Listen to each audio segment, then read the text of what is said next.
Wade Keller reported, Steve Austin is a free agent. 5 years ago, those words would have reverberated across the wrestling industry worldwide and threatened to shift the balance of power towards the highest bidder. Today, it's barely a headline due to Austin's health and his lack of options outside of WWE. Negotiations reached a breaking point last week, leading to WWE posting a statement on its website, quote, WWE and Steve Austin part ways. It was followed by a standard pithy statement saying they're unable to come to terms on a new agreement and mutually agreed to part ways. It would said both parties are open to negotiations in the future, and then WWE wished him luck. Sources say the negotiations came down to a simple yet unresolvable difference: Austin's desire to gain the use of the Stone Cold moniker for non-WWE projects and WWE's unwillingness to transfer such rights. Austin had become eager to test his marketability on outside projects without being beholden to the WWE schedule of weekly appearances on Raw. Of course, we know that one of the conditions of The Rock coming back and getting 30 or $40 million in stock and becoming a board member is he got all of his old IP back, or as Cody would say, he got all of his old cattle back in the pen. What do you think of this this moment in time 20 years ago, this impasse that I guess Vince and Austin came down to? He wanted to take Stone Cold with him, and Vince said, no chance. Yeah, I didn't agree with that. I think, and I'm biased, so take that for what it's worth. No, I think it was overthought. Why wouldn't you keep your top guy? And as long as Austin's walking around and shaking his head and being stone cold, he's going to be your top guy. Yes. And why would you want to do all you can that's feasible? And I perceive this to be a feasible option. Why wouldn't you want to keep him happy? And the more exposure Stone Cold gets outside the WWE envelope, the bigger star he becomes. Proof in point, look at The Rock. Yeah. Starting off with the Scorpion King and now look at it.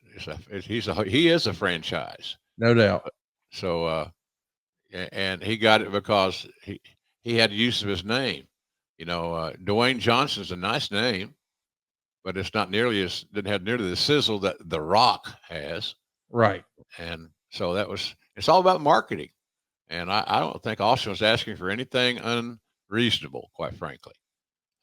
If nothing else, we can agree on the fact that he's earned it. He's earned it. When times were hard and we were trying to sell tickets, he's the guy that we turn to, and with a variety of dancing partners.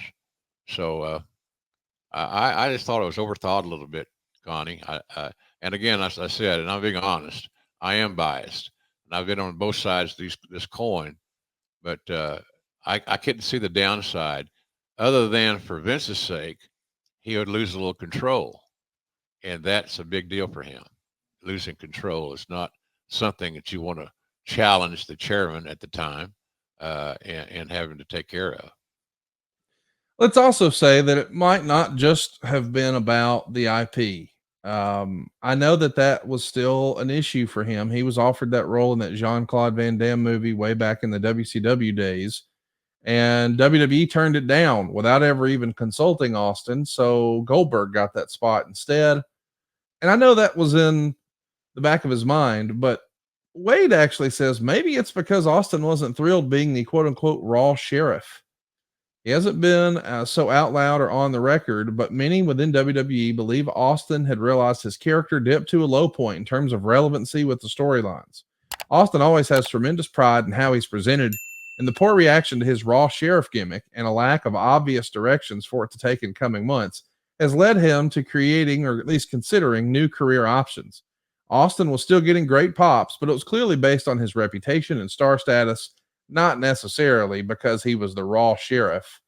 I think that's probably a lot of it too. Like I heard from Michael Hayes once, he said, you know why you always leave when you're on top? And I said, why's that? And he said, so there's always a place to come back. And it was a free bird mantra of his. And I get that in the territory days, but maybe he's thinking, hey man, if my status was here and I'm this Raw sheriff and the creative and storyline's not that good, I don't want to lose a step in the minds of the fans. Let me just go away, so I'll still be a big star when I come back when they do have a good idea. That's solid.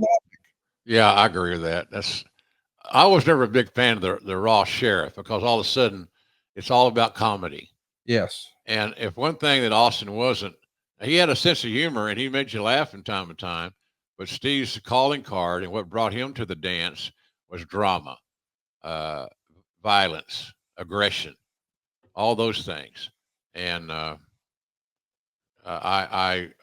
think that was part of Steve's. You know, he didn't want to just bitch about everything, but quite honestly, the Raw Sheriff was weak. It's a weak TV persona, and it didn't work for me as a fan. And I was as big a Steve Austin fan as there was, still am, but it just didn't seem like it fit. Arguably the greatest box office attraction in the company's history. It's an interesting time in the company. I mean, with all these parts moving around, Hulk Hogan's been gone for a minute here. Now Austin's out. The Rock only popped in WrestleMania. He's back making movies. Goldberg's gone. Lesnar's gone. It's time to rebuild. And the New York Times has a story where they're saying you're actually going to be recruiting at the NCAA tournament. I know Gerald Briscoe was like your liaison, but Yeah, this is the first time that you've attended the tournament and made it public that, hey, we're here for recruiting purposes. It all happened in St. Louis, March 18th to March 20th. There's like 100,000 people who are going to be attending these tournaments over those days. right. What can you tell us about, hey man, if we got some veterans who are easing out, let's go find some new horses here. Well, you always got to be looking for new horses. The you don't want your corral to become empty or old, so you're always looking to add new inventory to the talent roster that's built on youth and athleticism and personality. Obviously, can't discount that. So it was just it was a good association for WWE to establish and build. Uh, the media picked up on it to some degree, but we were looking to find players, and you find out that a lot of these kids that were in the amateurs, they don't want to continue continually recycle their options. You know, you could be a driver's ed teacher, you could be a wrestling coach, you could sell insurance, whatever the case may be. Uh, I'm a big believer that you got to continue to recruit. Recruiting should be ongoing every day. Yeah. There should be some sort of uh, uh, entity like the NCAA tournament that you could go to on a regular basis. And I think I'm not real sure uh, how if WWE still does that, they still go to the NCAA's, and if they did, who would represent them?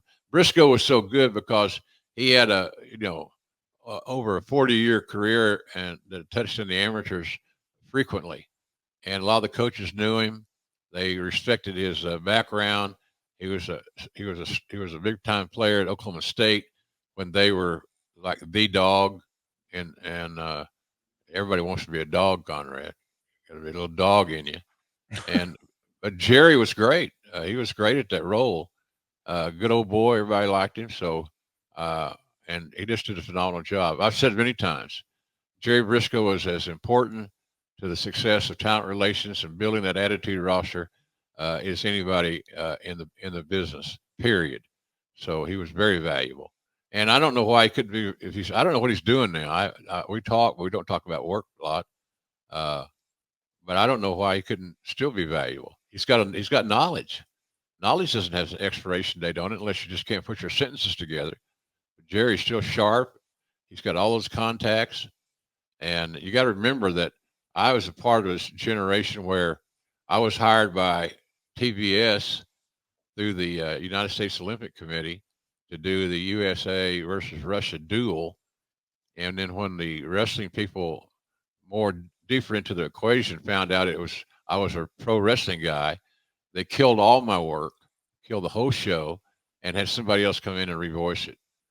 But that's the animosity and the rivalry and the uncomfortability that amateur wrestling and pro wrestling had, where they had to coexist. But the irony of that, Conrad, is that all these great amateurs made a lot of money in the pros, and at the end of the day, isn't that what it's about? You got a job, you get paid. I don't know. It seemed like it made sense to me. So but the tournament was big, and I'm glad we went. And I'm more happy that Cherry Briscoe was along to lead the way.